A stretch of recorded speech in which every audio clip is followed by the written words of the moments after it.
నమస్తే, welcome to city cable Hathway news. ముందుగా headlines చూద్దాం.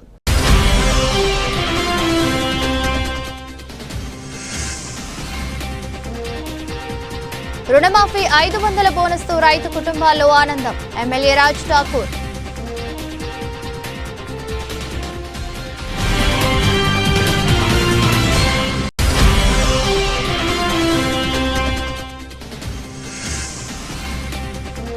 కంటి చూపు బాగుంటేనే ఉజ్వల భవిష్యత్. లయన్స్ క్లబ్ అధ్యక్షులు పి మల్లికార్జున్. రామగుండం గురుకులంలో చిన్నారులకు ఉచిత కంటి వైద్య శిబిరం.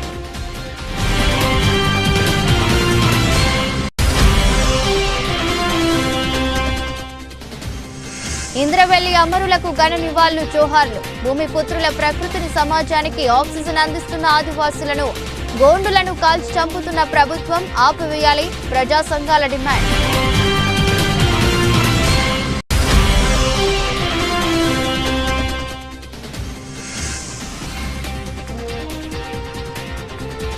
మోదీ అడుగుజాడల్లో నడవండి. తోటా కుమారస్వామి. బీజేపీ అంతర్గం మండల ప్రభారి.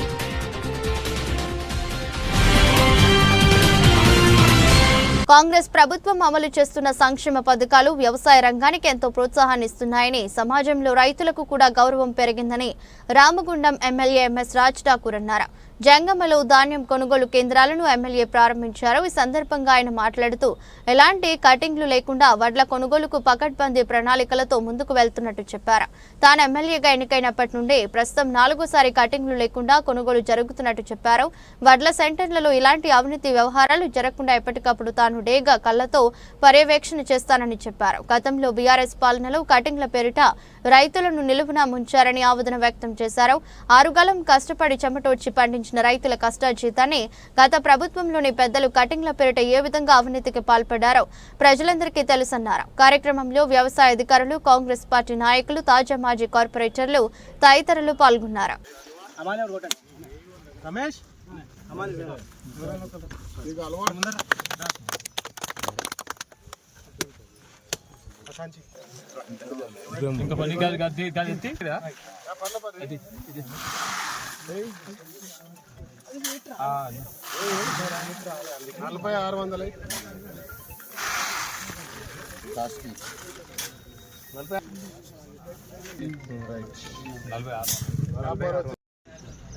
ఎనిమిదవ నుంచి 11వ దశాబ్దంలో ఎప్పుడో కాకతీయుల కాలం నిర్మించినటువంటి చరిత్ర. పవిత్ర గోదావరి నది తీరాన గొప్పగా ఒక అత్యంత మహిమ కలిగినటువంటి త్రిలింగ లింగేశ్వరం ఆలయం. అంటే శివుడు, ముగ్గురు శివులు ఉంటారు. అదే మాదిరిగా ఇంకోవైపు కలిపి భీమేశ్వర ఆలయం కూడా అక్కడక్కడ అద్భుతంగా 3-4 లింగాలు ఉండేటివి. దురదృష్టవశాత్తు మైన్స్ బ్లాస్టింగ్ల ద్వారా అవి కూలిపోవడం జరిగింది. పూర్వం ఎప్పుడో ఆర్కియాలజీ కొంత దాన్ని చేసినారు. ఇప్పుడు కూడా శిథిలావస్థలో ఉంది. మొన్ననే బ్రహ్మాండంగా ఈ రామగుండం ప్రాంతం అంతా కూడా పునర్నిర్మాణం జరగాలి, నవనిర్మాణం జరగాలి. ఈ ప్రాంతంలో ఉన్న కుటుంబాలు అన్నీ కూడా బాగుండాలి. ఇలాంటి చిన్నారులకు బంగారు భవిష్యత్తు ఇవ్వాలి అనే సంకల్పంతో ఆ దేవదేవుడికి పెద్ద ఎత్తున రుద్రాభిషేక కార్యక్రమం మొదటిసారి జరిగిందని చెప్తా ఉన్నారు. మీరు చేసి ఆ దేవుడిని కోరడం జరిగింది. ఆ శక్తి నాకు ఇవ్వాలి, రాష్ట్ర ప్రభుత్వానికి ఇవ్వాలి. రేవంత్ రెడ్డి గారు, బట్టి విక్రమార్క గారు, శ్రీధర్ బాబు గారు, మా ప్రాంత నాయకులు, నేను కోరడం జరిగింది. ఈ ప్రాంత అభివృద్ధి జరుగుతూ ఉంది. జనగామ కూడా బ్రహ్మాండంగా చేస్తాం.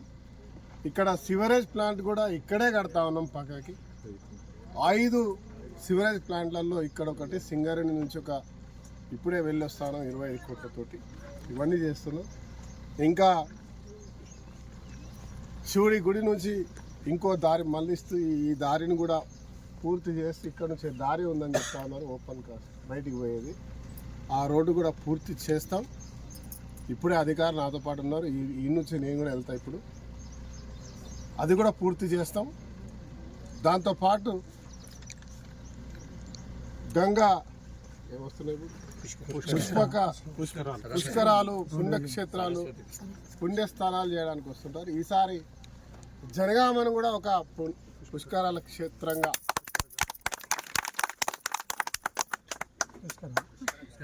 లేదా అని ఆలోచనలు ఉన్నాం, కానీ ఆలోచనలు మాత్రమే ఉన్నాం, ఆచరణ రేపు చెప్తాం. రైతులే రావా పెద్ద జనగామ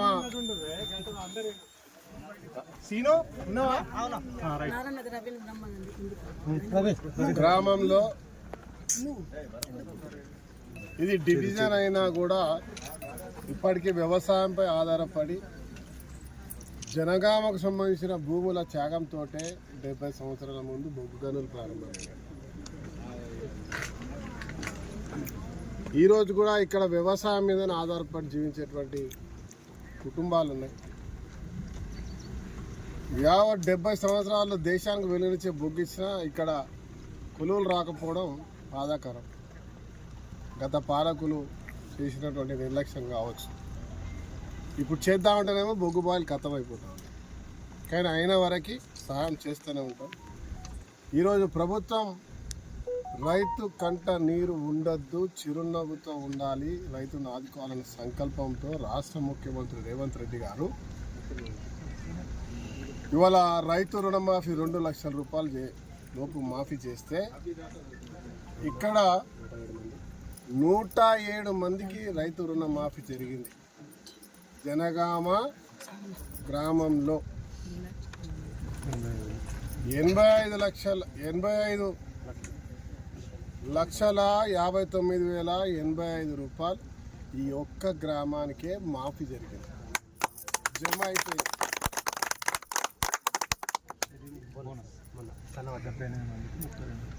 అదే మాదిరిగా సన్నాలేసిన వాళ్ళకి 78 మందికి 32 లక్షల రూపాయలు ఈ ఒక్క గ్రామానికే వచ్చింది. రైతు భరోసా, రైతుకు సంబంధించిన ఆత్మీయ భరోసాతో పాటు ఈ ప్రాంతంలో రైతులకు సంబంధించిన కల్లాలు ఇదే ఐకేపీ సెంటర్లో ఒక షెడ్ నిర్మాణం రైతుల సౌకర్యం కొరకి, తర్వాత సింగరేణి ఈ ప్రాంతాన్ని ఎప్పుడో గత పాలకులు చాలామంది దీన్ని దత్తత తీసుకున్నారు, కానీ పూర్తిగా నిర్లక్ష్యం వహించారు. ఈరోజు ఇవాళ ప్రజాప్రభుత్వం వచ్చిన తర్వాత ఈ గ్రామాన్ని పూర్తిగా ఒక శాసనసభ్యుడికి ఒక గ్రామం దత్తత కాదు, కాన్స్టిట్యున్సీ దత్తత. ఈ గ్రామాన్ని అద్భుతంగా తీర్చిదిద్దే సమయం కార్యాచరణ చేపట్టాం. రోడ్ల విస్తరణ ప్రారంభమైంది, కొన్ని ప్రాంతాల్లో రోడ్లు అయినాయి, ఇంకా రోడ్లు డ్రైనేజీలతో పాటు అత్యద్భుతంగా త్రిలింగేశ్వరాలయం. రామగుండం ప్రతి ఒక్కరి దినచర్య ప్రారంభం కావాలంటే ముందుగా కంటి చూపు ప్రధానమని, కంటి చూపు బాగుంటేనే విద్యార్థుల భవిష్యత్తు ఉజ్వలంగా ఉంటుందని లయన్స్ క్లబ్ ఆఫ్ రామగుండం అధ్యక్షులు పి మల్లికార్జున్ అన్నారు. ఈ మేరకు రామగుండంలోని ఎస్సీ గురుకుల ఆశ్రమ పాఠశాలలో సోమవారం చిన్నారులకు ఉచిత కంటి వైద్య శిబిరం నిర్వహించారు. ఈ సందర్భంగా పాఠశాలలోని బాలికలకు కంటి పరీక్షలు చేసి మందులు పంపిణీ చేశారు. కంటి ఆపరేషన్ అవసరం ఉన్న వారికి లయన్స్ క్లబ్ తరపున ఉచితంగా శస్త్రచికిత్సలు అందిస్తామని భరోసా ఇచ్చారు. చిన్నారులు సెల్ ఫోన్ వాడకంకు దూరంగా ఉండాలని, శారీరక క్రీడలను అరవర్చుకోవాలని సూచించారు. తరచుగా సెల్ ఫోన్ వాడటం వల్ల కూడా కంటి చూపు మందగించే పరిస్థితి ఉంటుందన్నారు. సమతుల్యమైన పోషకాహారం తీసుకోవడం వల్ల సంపూర్ణ ఆరోగ్యంగా ఉంటారని అన్నారు. కార్యక్రమంలో లయన్స్ క్లబ్ అధ్యక్షులు రాజేందర్, పాఠశాల అధ్యాపక బృందం తదితరులు పాల్గొన్నారు.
ఫోన్ చేసినావు ఇక బొమ్మని చెప్పేది మా వాళ్ళు కార్లో వచ్చేసినాయి.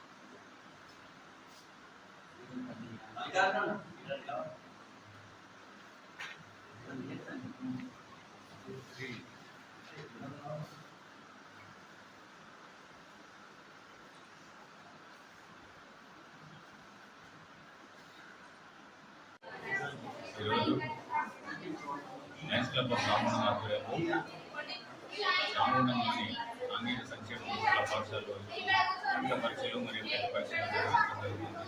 ఇక్కడ ఉన్న పేద పిల్లలకు వైద్య సౌకర్యం కోసం వాళ్ళ రక్త పరీక్ష చేసి వాళ్ళ ఎన్నికలు పెరుగుతున్నది, వాళ్ళ గడిపు పెట్టి అదేవిధంగా ఇవాళ రేపు పరిస్థితులు పిల్లలకు కూడా కంటి సమస్యలు వచ్చిన కంటి సమస్యల మీద కూడా వాళ్ళకు అవగాహన కల్పించేందుకు ఈరోజు నిర్ధారణ కార్యక్రమం కూడా చేపట్టలేదు.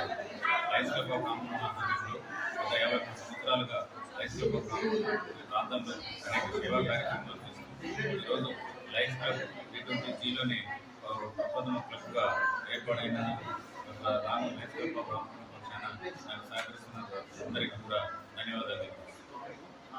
దేశ మూలవాసులైన ఆదివాసులు గోండులు వారి హక్కులకై పోరాడి రక్త తర్పణం చేసిన సంఘటన భారత స్వతంత్ర ఉద్యమంలో ఇంద్రవెల్లి కొమరంభీం పోరాటం. ఇంద్రవెల్లిలో నాడు రాజ్యాంశకు బలి అయిన అమరుల వీరత్వానికి 44 ఏండ్లు ఎన్నటికీ మరువలేనిది. అరుణ జోహార్లు అంటూ వారికి ఘన నివాళులర్పించారు. పెద్దపల్లి జిల్లా గోదావరి కనిలోని స్నేహ సాహితీ గ్రంథాలయంలో ఆదివారం రాత్రి ఇంద్రవెల్లి అమరులు ఆదివాసులపై జరుగుతున్న దాడులకు నిరసనగా ఇంద్రవెల్లి అమరవీరుల సభ ప్రజా సంఘాలు వివిధ పార్టీల నాయకుల ఆధ్వర్యంలో నిర్వహించారు. ఈ సందర్భంగా లక్ష్మీనారాయణ పుట్ట రాజన్నలు మాట్లాడారు. భూమి భుక్తి విముక్తి రైతు కూలీల సమస్యల కోసం ఆదివాసులు గోండులు నాడు 1981 ఏప్రిల్ 20న సమాలోచన సమావేశం నిర్వహిస్తుంటే రాజ్యం పోలీసు వ్యవస్థ సభలు సమావేశాలు జరపకూడదని నిషేధాజ్ఞలు విధించి పోలీసుల సైన్యాన్ని దించి ఓ పోలీసు మహిళల దగ్గరికి పోయి అవహేళన చేస్తూ నీచంగా ప్రవర్తించడంతో ఆ మహిళలు ఎదురు తిరుగుతుండటంతో సంఘర్షణ సృష్టించిన పోలీసులు ఫైరింగ్ కాల్పులకు ఉపక్రమించి అనేక మందిని కాల్చి చంపిన ఘనత. ఈ నల్లోని పాలన చూసి దేశము ప్రపంచం మేధావి వర్గం ఈ నరమేధాన్ని చూసి దిగ్భ్రాంతిని వ్యక్తపరిచారు. కార్యక్రమంలో Kasipeta Lakshminarayana, Putta Rajanna, K Srinivas, B Bhaskar, K Ramesh, E Srinivas, Balraj, Ravi, చారి తదితరులు పాల్గొన్నారు.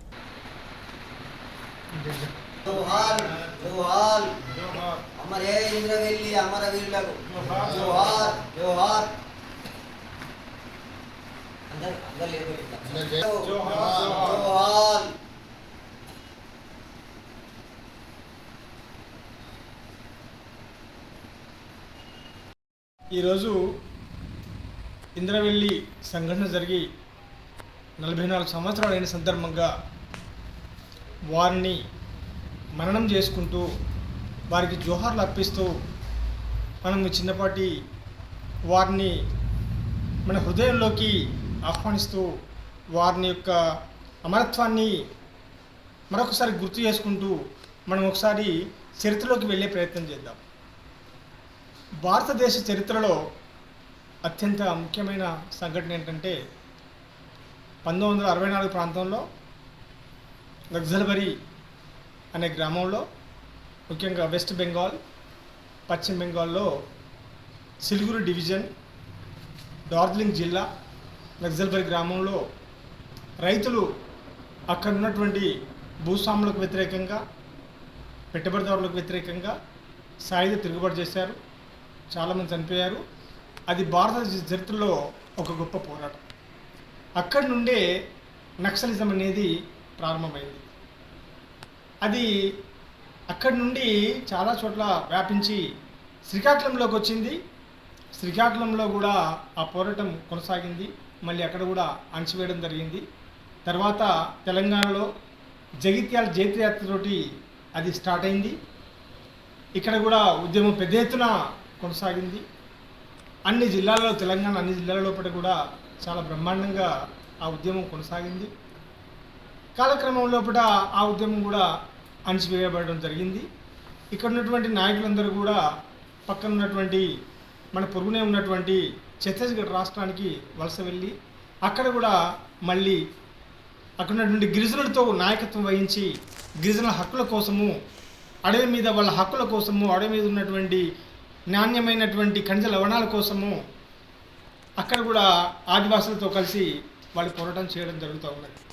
ఈ క్రమంలో పెట్టుబడిదారులు, ముఖ్యంగా ఇక్కడ ఉన్నటువంటి కేంద్ర ప్రభుత్వము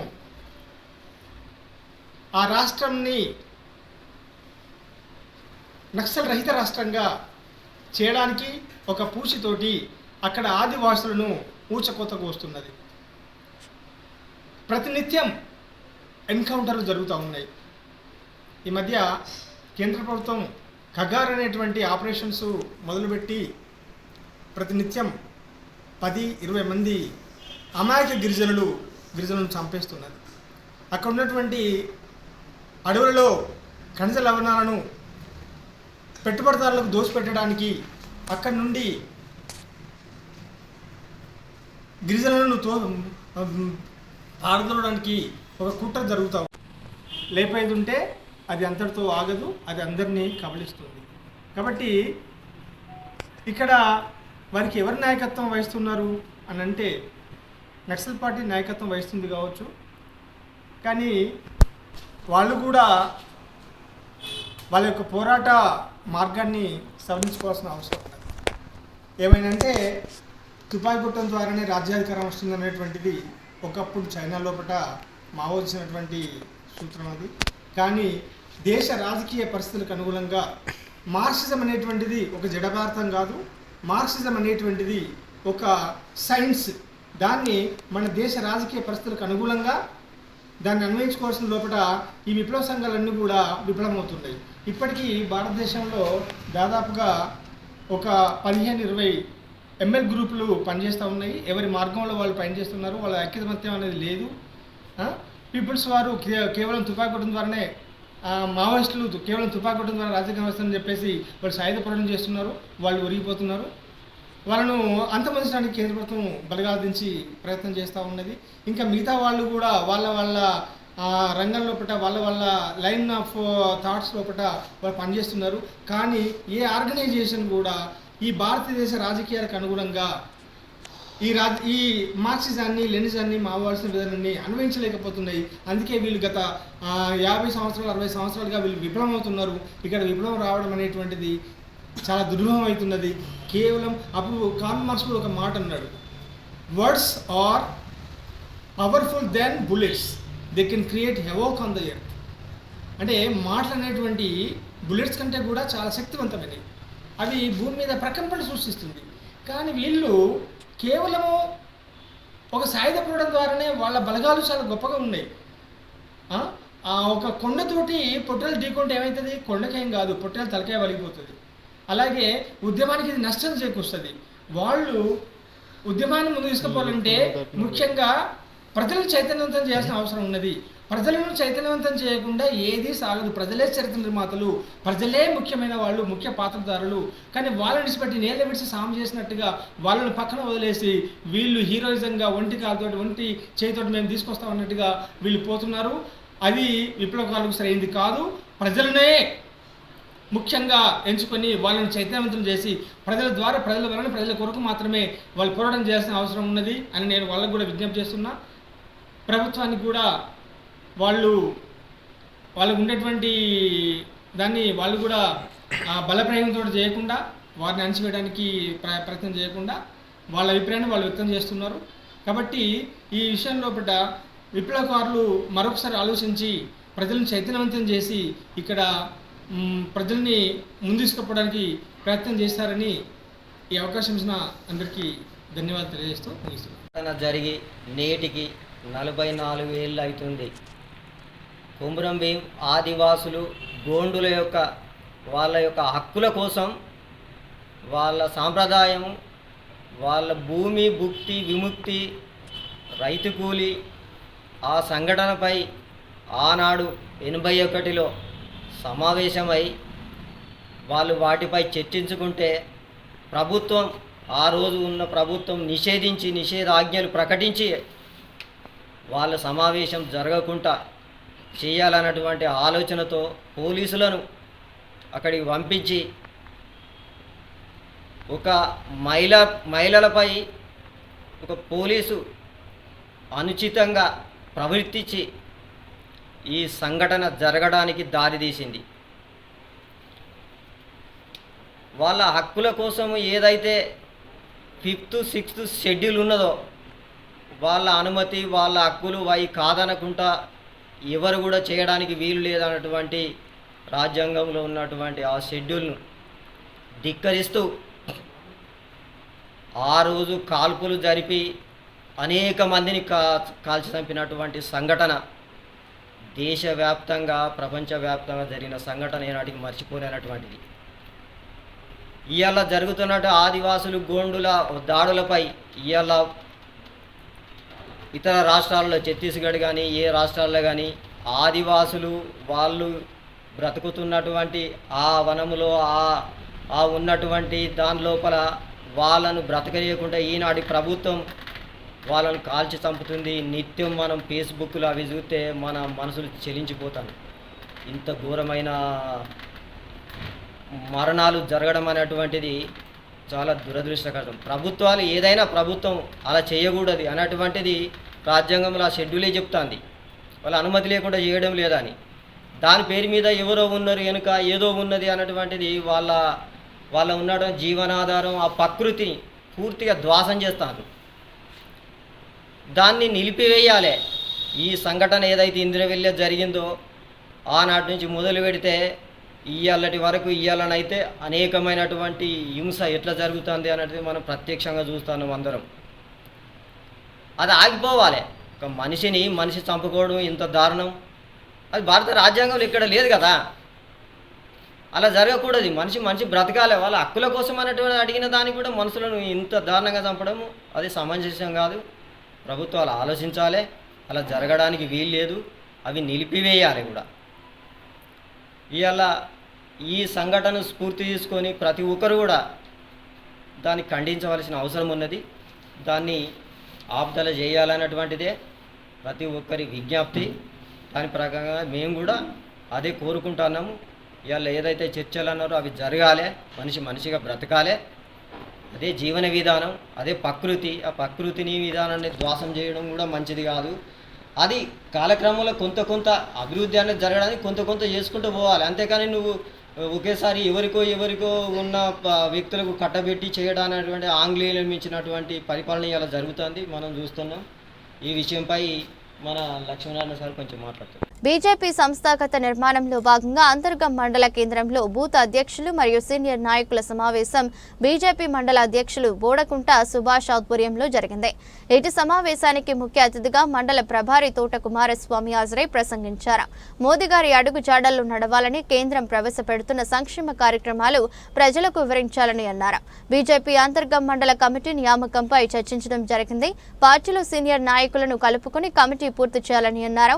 సమావేశంలో బూత్ అధ్యక్షులు బాలసాని సత్యం గౌడ్, తమ్మన్న, వేణి మల్లేశం, పలుసుల రాజశేఖర్, కొండయ్య, మీడివెల్లి అంజీ, కొల్లూరి లక్ష్మణ్, అలకుంట మల్లేష్, అనిల్ నాయక్ కుమార్, ఆవుల విజయపాల్, శంకర్, ఓదెలు, నవీన్ తదితరులు పాల్గొన్నారు. రామగుండం నియోజకవర్గంలో దేశంలో ఈ ప్రాంతంలో లేనంతగా 73,000 ఎకరాల ప్రజల భూమిని శ్రామిక అవసరాలకు ప్రభుత్వం రంగ సంస్థల ఏర్పాటుకు సేకరించారని, వేల కుటుంబాలు ఉపాధి ఉద్యమ భూముల ఆధారం కోల్పోయారని అన్నారు.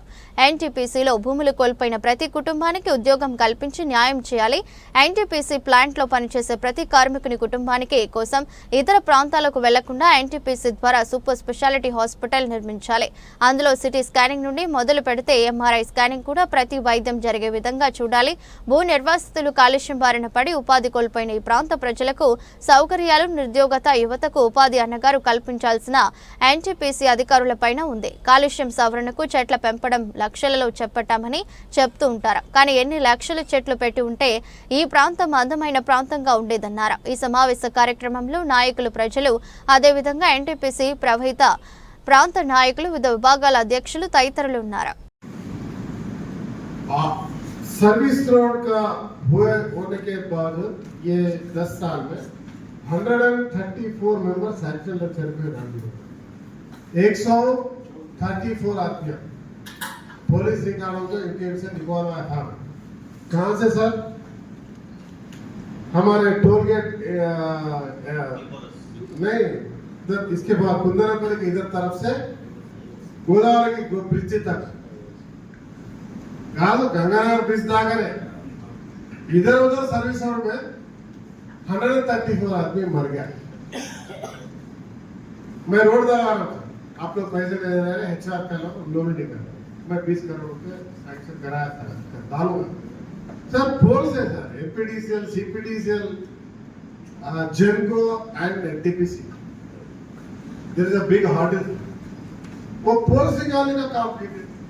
ऑडियो गार्ड వీళ్ళకి అధికారికంగా చెప్పే ప్రయత్నం చేయండి। उसके साथ साथ सर मैं आज के दिन पुराने जो हेल्थ कार्ड से हेल्थ नहीं है वहाँ पे हमारे हॉस्पिटल से गवर्नमेंट के यहाँ लगा हुए छोटे छोटे मेडिकल सेंटर्स हैं, उसको अपग्रेड करिए। आप लोग कर वहाँ पे उसको यूज करिए सर। कलेक्टर साहब से बात करिए, वहाँ पे आपका डॉक्टर से जाके पूरा ट्रीटमेंट देने की कोशिश करिए। जो हरी बोला वो सही है, आप नया बिल्डिंग बनाने की जरूरत नहीं, वही बिल्डिंग को रिनोवेट करिए। होना होता है एक रूम ज्यादा एडिशनल डाल के करो। गवर्नमेंट स्कूल सर, कॉर्पोरेट जैसे स्कूल बनाओ, वो आपका CSR में तो वेलफेयर में है। मैं क्या बोल रहा हूँ, हमारे पास जितने भी है Singareni, NTPC, RFCL, Genco, Keshavaram sir request sir government కూడా చెప్తుంది ఇవన్నీ కూడా ఇక్కడ ఉన్న ప్రభుత్వం సంబంధించిన స్కూల్ అడాప్ట్ చేయండి, బ్రహ్మాండంగా కట్టండి, టీచర్స్ ప్రొవైడ్ చేయండి, కార్పొరేట్ హాస్పిటల్ తిరిగేయండి। మీ ఎన్టీపీసీలో ఒక స్కూల్ ఉంటుంది కదా కేంద్రీయ విద్యాలయం, వాడి ఎవరికి ఇవ్వడు, वाले पी की पाइप तो उसमें पहले तो कोई रहता था, अभी तो सीट भी नहीं दे रहा, वो एक तो देता था। बिल्डिंग क्या कर लेते आप, अगर करना है तो कुछ बना के देना था, तो जगह तो भी दे के करना था, किसी को भी नहीं दे। और हमारे प्रभुत्व अधिकारी आपके क्वार्टर्स में रहते, कौन कौन गया था कि nobody stays there, who are working here as a government official. If you have a chance to provide the quarters, you should. There is a government teachers are there, there is a government officials are there. सिंगरली हम लोग दे रहे हैं, आप लोग भी देने की कोशिश करो। क्वार्टर्स अभी जाके देखेंगे 50 जन रहता, कोई कॉन्ट्रैक्टर रहता, उसके पीछे 2 रहते। పెద్దపల్లి జిల్లా చెందిన తెలంగాణ ఉద్యమకారులు హైదరాబాద్ సీతాఫల్ మండి జీహెచ్ఎంసీ ఫంక్షన్ హాల్లో తెలంగాణ ఉద్యమకారుల ఫోరం తలపెట్టిన తెలంగాణ ఉద్యమకారుల ప్లీనరీ సభకు జిల్లా అధ్యక్షులు గుండేటి ఐలయ్య యాదవ్ ఆధ్వర్యంలో భారీ ఎత్తున తరలి వెళ్లారు. సందర్భంగా పలువురు ఉద్యమకారులు మాట్లాడుతూ ప్రత్యేక తెలంగాణ రాష్ట్రం కోసం 13 సంవత్సరాల ఉద్యమం చేశామని, రాష్ట్రం వస్తే ఈ ప్రాంత ప్రజల బతుకులు మారుతాయని, ఎన్నడూ వెనుతిరిగి చూడకుండా ఉద్యమాన్ని ముందుకు నడిపామని తెలిపారు. మన ప్రజా ప్రభుత్వంలో రాష్ట్ర ముఖ్యమంత్రి రేవంత్ రెడ్డి ఉద్యమకారులను గుర్తించి ఇస్తామని 250 గజాల ఇంటి స్థలం మరియు పెన్షన్ ఇస్తామని చెప్పడం పట్ల తమకు న్యాయం చేస్తారని ఆశిస్తున్నామని అన్నారు.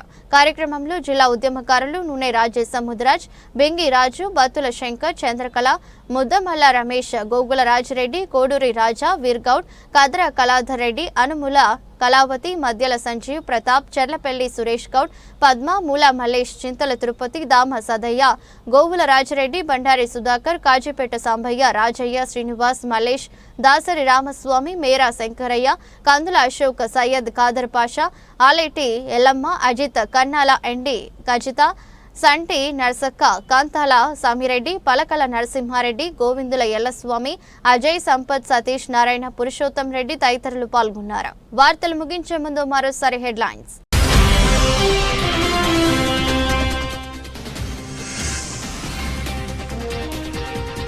రుణమాఫీ 500 బోనస్తో రైతు కుటుంబాల్లో ఆనందం. ఎమ్మెల్యే రాజ్ ఠాకూర్.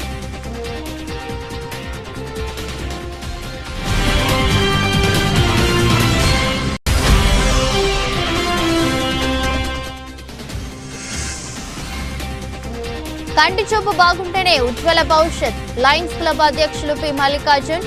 రామగుండం గురుకులంలో చిన్నారులకు ఉచిత కంటి వైద్య శిబిరం.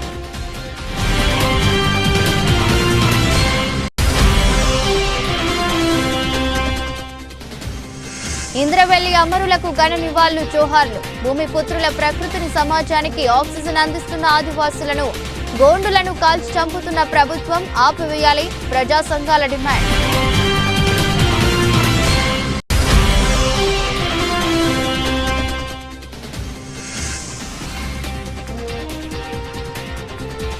మోదీ అడుగుజాడల్లో నడవండి. తోటా కుమారస్వామి, బీజేపీ అంతర్గం మండల ప్రభారి.